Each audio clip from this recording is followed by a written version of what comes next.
Ketua Bidang Hukum dan Hak Asasi Manusia, Pengurus Besar Serikat Mahasiswa Muslimin Indonesia, Gurun Arisastra, membeberkan perkembangan kasus Oklin-Via.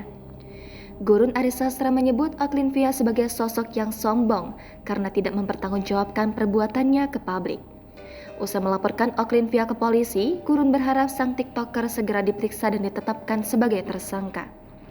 Diketahui, PB Semi melaporkan Oklin-Via atas dugaan kasus penistaan agama dan porno aksi.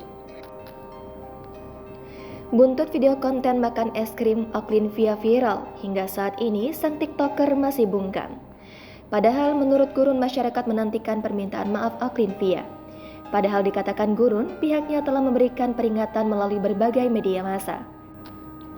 Lebih lanjut, Gurun menilai tindakan Oklin tak hanya meresahkan masyarakat, tapi juga merusak moralitas bangsa. Gurun menyayangkan sikap Oklin yang pilih diam. Ia menilai sang TikToker tak punya refleksi diri. Tak hanya PB Semi yang melaporkan Oklin-Via, selebgram Marsha Icha juga mengambil tindakan tegas. Marsha Icha menyebut laporannya terhadap Oklin-Via kini telah diterima oleh pihak kepolisian. Sebelum melaporkan Oklin-Via, Marsha Icha terlebih dahulu berkonsultasi dengan ahli bahasa dan ahli pidana.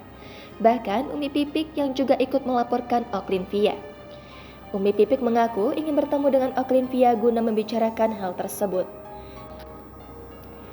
Namun, pengakuan berbeda justru datang dari Marsha Icha. Ia dengan tegas mengakui tak ingin bertemu dengan Oklin-Via. Jangan lupa subscribe, share, komen, dan like ya!